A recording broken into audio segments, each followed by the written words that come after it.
రమణ మహర్షి చిన్నప్పటి పేరు వెంకటరామన్ అయ్యర్. ఈయన తమిళనాడులోని విరుదానగర్ జిల్లా అరుప్పుకొట్లై సమీపంలోని తిరుచులిలో 1879 డిసెంబర్ 30వ తేదీ అలగమ్మాల్ సుందరం అయ్యర్ దంపతులకు ఒక సాంప్రదాయ బ్రాహ్మణ కుటుంబంలో జన్మించాడు. మొత్తం 4 పిల్లల్లో ఈయన రెండవవాడు. ఇతనికి 2 సోదరులు. వారి పేరు నాగస్వామి, నాగసుందరం. ఒక సోదరి, వారి పేరు అలమేలు. సుందరం అయ్యర్ పరాశర గోత్రానికి చెందినవాడు. ఆయన అక్కడ ప్లీడర్గా పనిచేసేవాడు. సుందరం అయ్యర్ కుటుంబంలోనే ఆయన సోదరుడు ఒకరు, తండ్రి సోదరుడు ఒకరు సన్యాసాన్ని స్వీకరించారు. వీరి కుటుంబం స్మార్త బ్రాహ్మణులు. వీరు తమ గృహంలో శివుడిని, విష్ణువును, గణపతిని, అమ్మవారిని ఆరాధిస్తూ ఉండేవారు. వెంకటరామన్కు 7 సంవత్సరాల వయసులో ఉపనయనం జరిగింది. ఆయన ఏకసంతాగ్రహి. మంచి జ్ఞాపక శక్తి ఉండేది. తమిళ పద్యాలు బాగా గుర్తుపెట్టుకుని చెప్పేవాడు. రమణులు చిన్నతనంలోనే బాగా నిద్రపోయేవాడు. ఎలాంటి నిద్ర అంటే, ఇతను నిద్రపోయినప్పుడు తోటి పిల్లలు ఇతన్ని నడిపించి దూరంగా తీసుకెళ్లి బాధినా తెలిసేది కాదు. ఆయనకు 12 సంవత్సరాల వయసులో ఉండగానే ధ్యానంలో గాఢమైన స్థితికి చేరుకున్న సందర్భాలున్నాయి. 1920వ దశకంలో తమిళంలో వచ్చిన ఆయన జీవిత చరిత్ర రమణ విజయంలో మదురైలో ఆయనకు మరణానికి చేరువైనట్లు కలిగిన కొన్ని అనుభవాల గురించి ఇలా ఉంది. గత జన్మలో నేను చేసిన అసంపూర్ణ అభ్యాసం నన్ను అంటిపెట్టుకునే ఉన్నది. నేను నా దేహాన్ని మరిచిపోయి నా దృష్టినంతా లోపల కేంద్రీకరిస్తాను. ఒక్కోసారి నేను ఒక దగ్గర కూర్చొని ఉంటాను, కానీ నాకు స్పృహ వచ్చి లేచేసరికి మరెక్కడో మూలన పడుకుని ఉంటాను. వెంకటరామన్ 11 ఏళ్ల వయసులో ఉన్నప్పుడు చదువు కోసం తండ్రి ఆయనను దిండిగల్లో ఉంటున్న వాళ్ళ చిన్నాన్న సుబ్బయ్యర్ దగ్గరికి పంపించాడు. అక్కడ ఆంగ్ల పాఠశాలలో చదివితే ఇండియన్ సివిల్ సర్వీసులో చేరడం సులభమవుతుందని ఆయన ఆలోచన. తిరుచులిలో పాఠశాలలో కేవలం తమిళంలోనే విద్యాబోధన చేసేవారు. రమణులు 3 సంవత్సరాలు అక్కడే చదివాడు. 1891లో సుబ్బయ్యర్కు మదురైకి బదిలీ అయింది. ఆయనతో పాటు వెంకటరామన్, ఆయన అన్న నాగస్వామి కూడా తరలి వెళ్లారు. దిండిగల్లో ఉన్నప్పుడు వెంకటరామన్ 1 సంవత్సరం పాటు హిందూ పాఠశాలలో చదివాడు. అక్కడ ఆంగ్లంలోనే బోధించేవారు. 1892 ఫిబ్రవరి 18న వెంకటరామన్ తండ్రి సుందరం అయ్యర్ హఠాత్తుగా మరణించాడు. ఆయన మరణం తర్వాత కుటుంబం విడిపోయింది. వెంకటరామన్, నాగస్వామి మాత్రం మదురైలోని సుబ్బయ్యర్ దగ్గరే ఉండిపోయారు. వెంకటరామన్ మొదట్లో స్కాట్ మిడిల్ స్కూల్, ఆ తర్వాత అమెరికన్ మిషన్ హై స్కూల్లో చదివాడు. అక్కడ ఆయనకు క్రైస్తవ మతంతో పరిచయం ఏర్పడింది. 1895 నవంబర్లో 15వ శతాబ్దానికి చెందిన వీరశైవ కవి చామరస రచించిన ప్రభులింగ లీలే అనే కన్నడ పద్య కావ్యానికి తమిళ రూపం చదివాడు. దాన్ని బట్టి అరుణాచలం అనే పవిత్ర ప్రదేశం నిజంగా ఉన్నదని తెలుసుకున్నాడు. ఆ కావ్యంలో ఉన్న 12వ శతాబ్దానికి చెందిన కవి, తత్వవేత్త అల్లమ ప్రభును గురించి కూడా తెలుసుకున్నాడు. ఆయనకు చిన్న వయసు నుంచే తనలో జరిగే ఆధ్యాత్మిక మార్పులు ఏదో ఒక రూపంలో తెలుస్తూనే ఉన్నాయి. ఆత్మ సాక్షాత్కారం గురించి పూర్తిగా ఎరుక రాగానే ఆ అనుభవం ఆయన్ను పూర్తిగా ముంచెత్తింది. ఆ సమయంలోనే ఆయన సెక్యులర్ రాసిన పెరియ పురాణం చదివాడు. అది ఆయన జీవితంపై విశేష ప్రభావాన్ని చూపింది. అంతేకాక భగవంతుడిలో లీనమవ్వడం సాధ్యమేనని నిరూపించింది. ఆయన మధుర మీనాక్షి దేవాలయానికి దర్శనానికి వెళ్ళినప్పుడల్లా ఆధ్యాత్మిక చైతన్యం మేల్కొనేది. కానీ రమణులు మాత్రం అప్పటికి 8 నెలల తర్వాత తనకు నిజంగా ఆత్మ సాక్షాత్కారం అయిన తర్వాత మతం, ఆధ్యాత్మికతలపై పూర్తి ఆసక్తి కలిగిందని చెప్పుకున్నాడు. రమణ మహర్షికి 16 ఏళ్ల వయసులో మరణం గురించి విపరీతమైన భయం వేసింది. ఆయనలో ఏదో తెలియని ఆవేశం, శక్తి ప్రవేశించినట్లయింది. ఆయన శరీరం స్థాణువులా అయిపోయేది. అప్పుడే ఆయన ఆత్మ పరిశీలనకు ఉపక్రమించాడు. అసలు మరణించేది ఏది అనే ప్రశ్నకు మరణం తన శరీరానికే అని తెలుసుకున్నాడు. కానీ ఎప్పటికీ తనలో ఉండే శక్తియే ఆత్మ అని గ్రహించాడు. దాన్నే ప్రతి ఒక్కరిలో ఉండే ఈశ్వర తత్వంగా ఆయన పేర్కొన్నాడు. ఈ సంఘటన జరిగిన తర్వాత బడి చదువుల మీద, స్నేహితులు, బంధువుల పట్ల ఆసక్తి సన్నగిల్లింది. దేవుడు అకస్మాత్తుగా వచ్చి తన ఎదుట వాలుతాడని తలుస్తూ బడిలో పరధ్యానంగా కూర్చునేవాడు.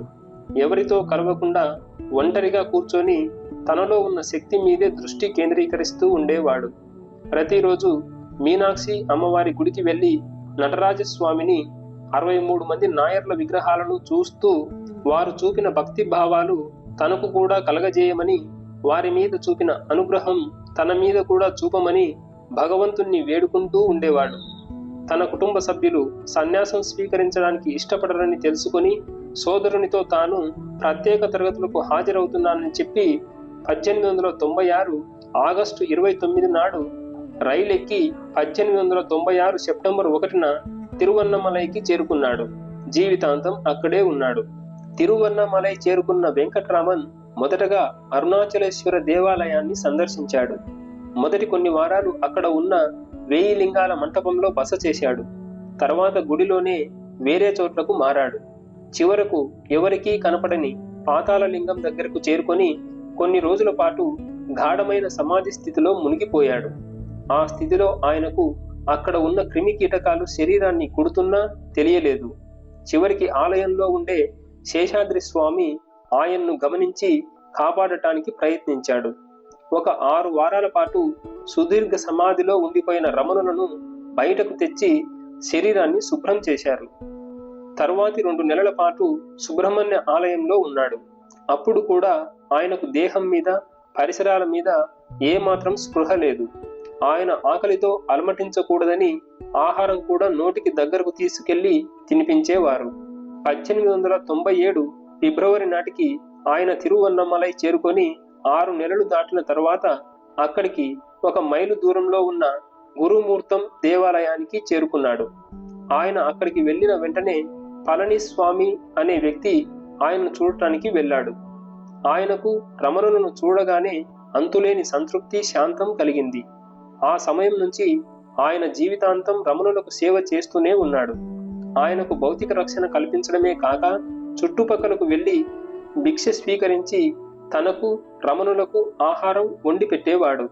ఆయనకు కావాల్సినవన్నీ దగ్గరుండి చూసుకునేవాడు. 1898 మే నెలలో ఆయన అక్కడి సమీపంలో ఉన్న మామిడి తోటలోకి మారాడు. ఈ కాలంలో రమణులు తన శరీరాన్ని పూర్తిగా నిర్లక్ష్యం చేశారు. ఆయన్ను అస్తమానం కొడుతూ ఉండే చీమల్ని కూడా పట్టించుకునేవాడు కాదు. ఆయన ఏకాంతాన్ని ఇష్టపడుతున్నా సరే ఆయన ప్రశాంతమైన మౌనం, ఆధ్యాత్మిక సాధనలు నెమ్మదిగా సందర్శకులను ఆకర్షించాయి. ఆయన కోసం కానుకలు తీసుకొచ్చేవారు, ప్రార్థనలు చేసేవారు. ఆయన చుట్టూ వెదురుతో ఒక రక్షణ వలయం కూడా ఏర్పాటు చేశారు.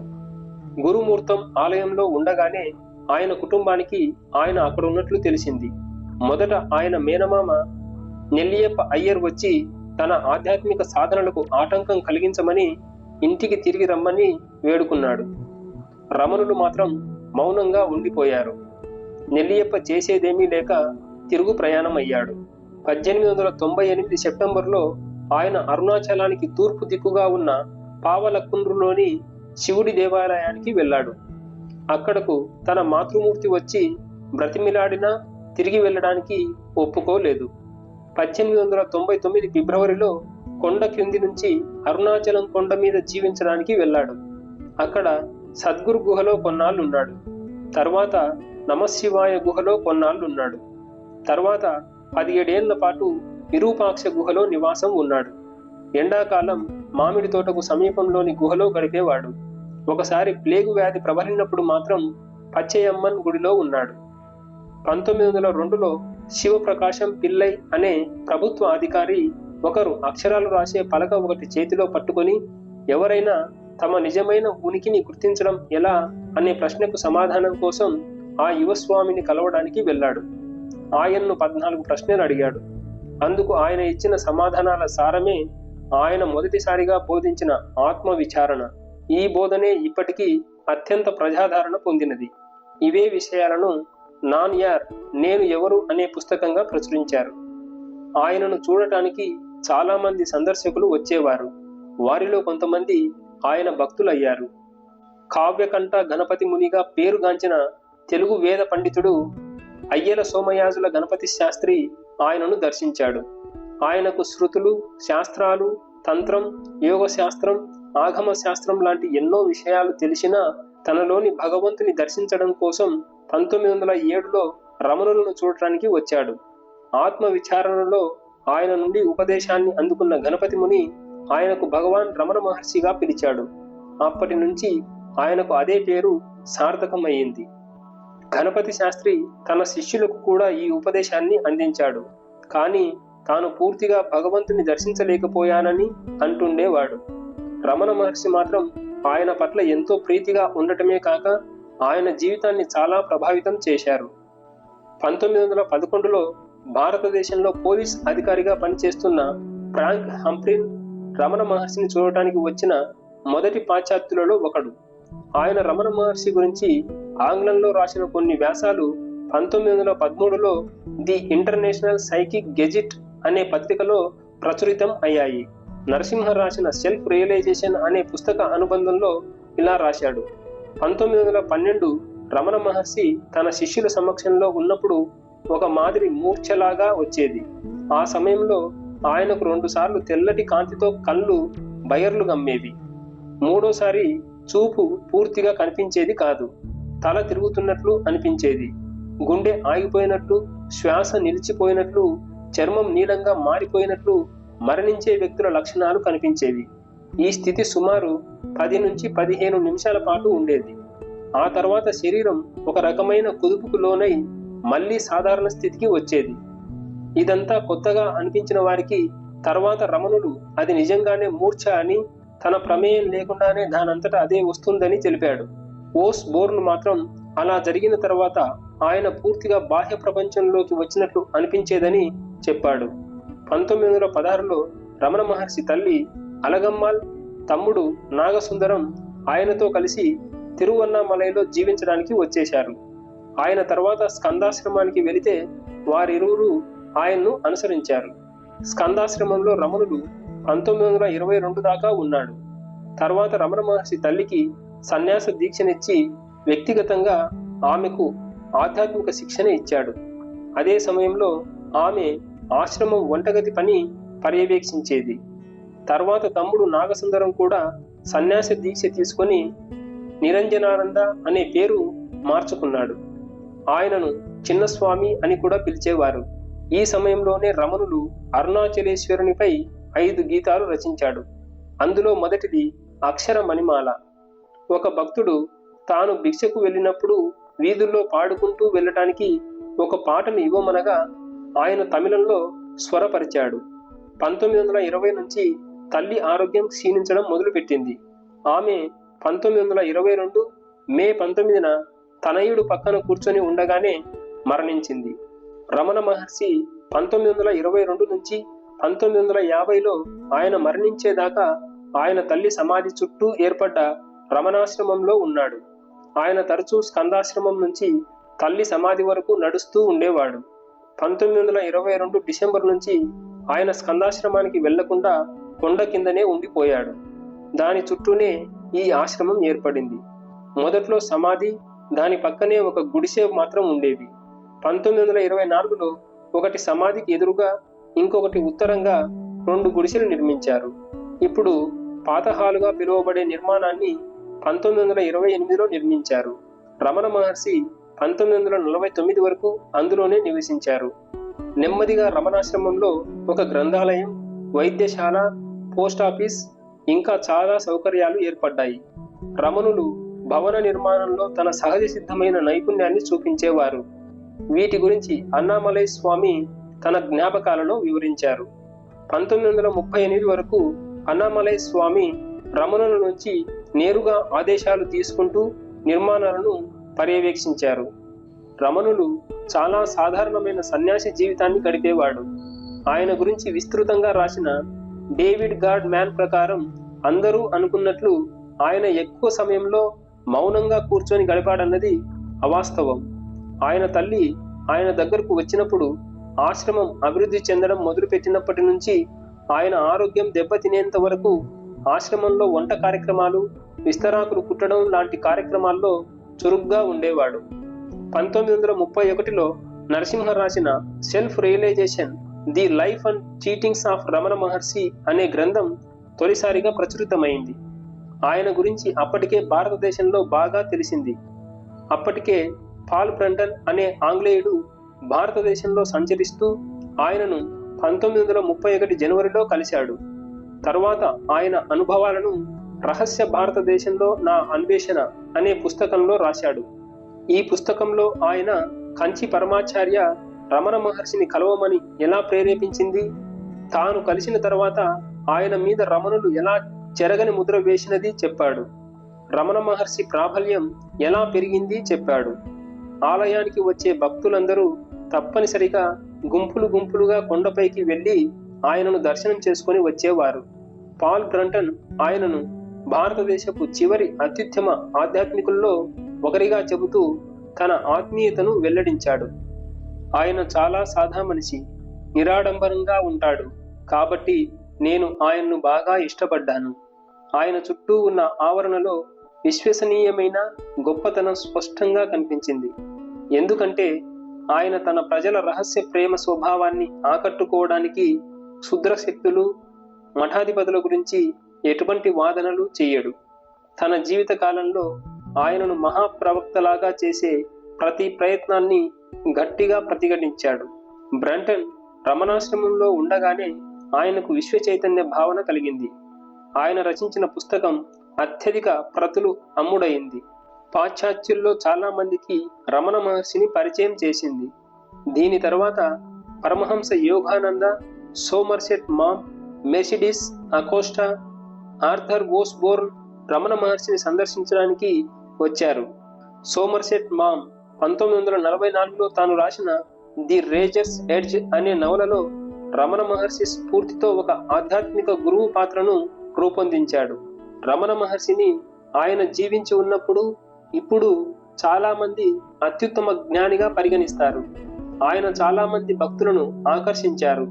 వారిలో కొందరు ఆయనను సాక్షాత్తు శివుని అవతారంగా భావిస్తారు. చాలా మంది భక్తులు కేవలం ఆయన దర్శనం కోసమే వచ్చేవారు. ఆయన దర్శన మాత్రం చేతనే తాము పునీతులు కావచ్చని వారి భావన. ఓస్బోర్న్ ప్రకారం రమణులు తనను సందర్శించడానికి వచ్చిన వాళ్లకు దర్శనం ఇవ్వడం ఒక విధిగా పెట్టుకున్నాడు. తన దగ్గరకు వచ్చే వాళ్ళందరికీ తాను అందుబాటులో ఉండాలని ఆయన తరచుగా అంటుండేవాడు. చివరికి ఆయన జీవిత చరమాంకంలో కూడా వ్యాధి ఆయనను బాధిస్తున్నా ఆయన దర్శనం కోసం వచ్చిన వాళ్లను చూడటానికి పరితపించేవారు. ఆయన తాకిన, వాడిన వస్తువులు భక్తులు పరమ పవిత్రమైన ప్రసాదంగా భావించేవారు. కొంతమంది ఆయన పాదాలను తాకాలని ప్రయత్నించేవారు. ఒకానొక భక్తుడు తాను రమణుల ముందు సాష్టాంగ నమస్కారం చేసి పాదాలను తాకుతానని చెప్పగా అందుకు ఆయన ఇలా అన్నాడు: భగవంతుని నిజమైన పాదాలు భక్తుని హృదయంలో మాత్రమే ఉంటాయి. ఈ పాదాలను నిరంతరం పట్టుకోవడమే నిజమైన ఆనందం. మీరు నా భౌతిక పాదాలను పట్టుకుంటే నిరాశ చెందుతారు. ఎందుకంటే ఏదో ఒక రోజు ఈ భౌతిక శరీరం అదృశ్యమవుతుంది. తనలో ఉన్న గురువు పాదాలను పూజించడమే గొప్ప పూజ అని అన్నారు. కొంతమంది భక్తులు ఆయనను దక్షిణామూర్తి అవతారంగా భావించేవారు. మరికొంతమంది 63 నాయర్లలో ఒకడైన జ్ఞాన సంబంధర్ అవతారంగా భావించేవారు. ఇంకొంతమంది ఆయనను 8వ శతాబ్దంలో జీవించాడని భావిస్తున్న మీమాంస పండితుడు కుమరిల్ల భట్టు అవతారంగా అనుకునేవారు. రమణ మహర్షి తనను చూడటానికి వచ్చిన వారికి దర్శనమిచ్చి వారితో మౌనంగా కూర్చునేవాడు. అదే ఆయన అనుసరించిన ముఖ్యమైన ఉపదేశ విధానం. కానీ కొంతమంది అడిగిన ప్రశ్నలకు సమాధానాలు కూడా ఇచ్చేవారు. ఈ విధంగా సంకలనం చేయబడ్డ ప్రశ్నోత్తరాలను చాలా మంది భక్తులు ప్రచురించారు. కొన్నింటిని స్వయంగా రమణులే సరిచూశారు. రమణ మహర్షి స్వయంగా రాసినవి లేదా ఆయన చెబుతుంటే వేరే వారు రాసినవి కూడా కొన్ని పుస్తకాలుగా ప్రచురించబడ్డాయి. ఆయన స్వయంగా శివుడిని ఆరాధిస్తూ అరుణాచలం చుట్టూ ప్రదక్షిణ చేస్తూ తనతో పాటు భక్తులకు మార్గం చూపించేవారు. అరుణాచలేశ్వరుడిపై స్తోత్రాలు కూడా రాశారు. రమణ మహర్షి తన నిజస్వరూపమైన ఆత్మను ఒక రకమైన శక్తి ప్రవాహంగా భావించేవారు. అది ఆయనకు ఒకసారి తనకు విపరీతమైన ప్రాణభయం కలిగినప్పటి నుంచి స్థిరపడిన అనుభూతి అని చెప్పారు. ఈ శక్తిని ఆయన పలు రకాల పేర్లతో పిలిచేవారు. ఆయన ఎక్కువగా వాడిన పదం సచ్చిదానంద. దేవుడు, బ్రహ్మం, శివుడు, హృదయం అనే పదాలు కూడా వాడేవారు. తన దగ్గరకు వచ్చే వారిలో అజ్ఞానాన్ని తొలగించి ఆత్మ ఎరుకలో ఉంచడానికి రమణ మహర్షి ఎక్కువగా వారితో మౌనంగా కూర్చునేవారు. అవసరం అయితే తప్ప మాట్లాడేవారు కాదు. ఈ పద్ధతి హిందూ సాంప్రదాయంలో దక్షిణామూర్తి బోధించే మార్గాన్ని పోలి ఉంటుంది. ఒకరోజు సాయంత్రం ఆయన భక్తులు కొంతమంది శంకరాచార్యులు రచించిన దక్షిణామూర్తి స్తోత్రాన్ని వివరించమని చెప్పమన్నారు. అందుకు ఆయన ఏమాత్రం చెలించక మౌనంగా ఉండిపోయారు. ఆయన నిశ్శబ్దమే నిజమైన ఉపదేశం అని చెప్పేవారు. పరిణతి చెందిన సాధకులకే ఆ ఉపదేశాన్ని అందుకోవడం సాధ్యమవుతుంది. ఇతరులు అందులో నుండి ఉపయోగం పొందలేరు. అందుకనే వాళ్లకు సత్యం అర్థమయ్యేలా చెప్పడానికి మాటలు అవసరమయ్యాయి. కానీ సత్యం మాటలతో అర్థమయ్యేది కాదు, అంతకు మించింది. దానికి వివరణ అవసరం లేదు. మాటలతో కేవలం దానిని సూచించవచ్చు, కానీ తెలుసుకోవడం ఎలా? ఆత్మ విచారం లేదా జ్ఞాన విచారం అంటే నిరంతరం నేను అనే భావన గురించే ఆలోచిస్తూ ఉండటం. రమణ మహర్షిని యోగ, వేదాంత గ్రంథాల గురించి ప్రశ్నలు అడిగినప్పుడు ఆత్మానుభూతి కోసం ఈ మార్గమే ఉత్తమమైనది, అత్యంత ప్రభావవంతమైనదని పలుమార్లు చెబుతుండేవారు. వీరి బోధనలలో హిందూ మత సిద్ధాంతాల ప్రకారం ఉపనిషత్తులు, అద్వైత వేదాంతాలనే కాకుండా అనేక మత సారాంశాల మార్గాలను తన బోధనలలో బోధించారు. ఏ స్థితిలో అయితే ప్రశాంతమైన మనసు నిలకడగా ఉన్న అనుభూతిని కలిగి ఉంటుందో అదే సమాధి. ఆ నిలకడగా ప్రశాంతంగా ఉన్న మనసే దేవుడి నిజస్వరూపాన్ని దర్శించగలుగుతుంది. అదే సహజమైన సమాధి. ఇక్కడ బాహ్య ప్రపంచంలో పనిచేస్తున్నా కూడా మనసు నిలకడగా ప్రశాంతంగా ఉంటుంది. అంతరాంతరాలలో నిన్ను ఏదో సత్యం కదిలిస్తున్నట్లు అనిపిస్తుంది. నీకు ఏ బాధ, కోరిక, ఆవేదన ఉండవు. ఏది నీది కాదని తెలుసుకుంటావు. ఎవరైతే ఈ సమస్తాన్ని తానై నడిపిస్తున్నారో ఆ సత్యాన్ని తెలుసుకున్న నువ్వు వారితో ఎప్పుడూ అంతర్లీనమయ్యే ఉంటావు. ఈ సమాధి మాత్రమే శాశ్వతమైన ప్రశాంతం. ఈ సమాధి స్థితిలో అంత్య దశలో పరమానందాన్ని పొందుతావు. భక్తిలో పరమానందం ముందుగా వస్తుంది. ఇది అశ్రుధారలాగా రోమాలు నిక్కబడుచుకొని గొంతు తడబడుతూ బయటికి ప్రజ్వలిస్తుంది. అహం నశించాక ఈ సమాధి స్థితి చేరుకొనక ముందు చెప్పిన లక్షణాలు అవే నశిస్తాయి.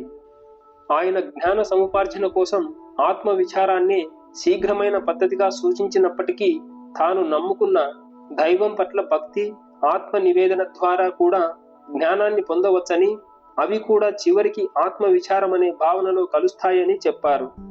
రమణ మహర్షిని కొందరు దక్షిణామూర్తి అవతారంగా భావించేవారు. ఎందుకంటే ఈ రూపంలోనే శివుడు గురువుగా జ్ఞానబోధ చేస్తాడు. 1948 నవంబర్లో ఆయన చేతి మీద ఒక చెడ్డ కురుపు లేచింది. 1949 ఫిబ్రవరిలో దాన్ని ఆశ్రమంలో ఉన్న ఒక వైద్యుడు శస్త్రచికిత్స చేసి తొలగించారు. మళ్లీ కొద్ది రోజులకు అది తిరగబెట్టింది. 1949లో మరో ప్రఖ్యాత వైద్యుడు వచ్చి రేడియం సహాయంతో ఇంకోసారి జాగ్రత్తగా శస్త్రచికిత్స చేసి తొలగించాడు.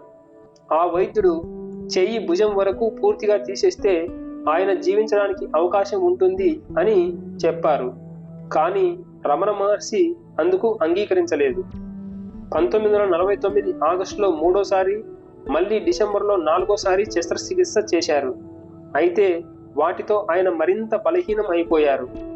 వేరే రకాల వైద్య విధానాలు కూడా ప్రయత్నించారు, కానీ అవి ఏమీ ఫలించలేదు. ఆయన భక్తులు, అనుచరులు ఆయన మీద ఆశ వదులుకున్నారు.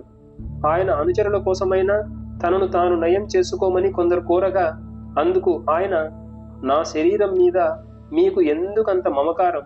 దాన్ని పోనివ్వండి, నేనెక్కడికి వెళ్తాను, ఇక్కడే ఉంటాను అని జవాబిచ్చేవారు. 1950 ఏప్రిల్ వచ్చేసరికి ఆయన పూర్తిగా బలహీనం అయిపోయారు. హాల్ దాకా కూడా వెళ్ళలేని పరిస్థితి వచ్చింది. ఆయనను దర్శించే వేళలు కూడా తగ్గించారు. ఆయన విశ్రాంతి తీసుకుంటున్న గది దగ్గర చాలామంది సందర్శకులు ఆయనను ఆఖరిసారి చూద్దామని బారులు తీరేవారు. చివరికి ఆయన 1950 ఏప్రిల్ 14న తన శరీరం విడిచిపెట్టారు. అదే సమయంలో ఒక వెలుగుతున్న తార ఆయన భక్తులకు దర్శనమిచ్చింది. చాలామంది తాము రమణ మహర్షిచే ప్రభావితులమయ్యామని చెప్పుకున్నా ఆయన మాత్రం తాను ఎవ్వరికీ గురువు కాదని, తనకు ఎవ్వరూ శిష్యులు లేరని, తనకు వారసులు కూడా ఎవ్వరూ లేరని చెప్పుకున్నాడు. చాలామంది ఆయనను చూడటానికి వచ్చి ఆయన సన్నిధిలో తమకు ఆధ్యాత్మిక చైతన్యం కలిగిందని చెప్పుకున్నారు. కానీ రమణ మహర్షి మాత్రం వారి గురించి ఏమీ చెప్పలేదు. తన తల్లి మరణానంతరం మాత్రం ఆమె మోక్షాన్ని పొందింది అని చెప్పారు. తన తదనంతరం రమణాశ్రమాన్ని నిర్వహించేందుకు 1938లో తన సోదరుడు నిరంజనానందకు అతని వారసులకు చట్టబద్ధమైన హక్కులు కల్పిస్తూ విల్లు రాశారు. ఇది న్యాయబద్ధమైన ప్రజల ఆధ్యాత్మిక సంస్థగా గుర్తింపు పొందింది. ఇది రమణ మహర్షి బోధించిన విలువలను కొనసాగించేందుకు కట్టుబడి ఉంది. ఈ ఆశ్రమం సేవలు వినియోగించుకునేందుకు అందరికీ అందుబాటులో ఉండే ఆధ్యాత్మిక సంస్థ. ఫ్రెండ్స్, ఈ వీడియో మీకు నచ్చినట్లయితే తప్పకుండా లైక్ చేసి షేర్ చేసుకోండి. అలాగే నా ఛానల్ని సబ్స్క్రైబ్ చేసుకొని నన్ను సపోర్ట్ చేయండి. ఓకే ఫ్రెండ్స్, మనతో మనం ఇంకో మంచి మాటతో నెక్స్ట్ వీడియోలో కలుద్దాం. Thank you.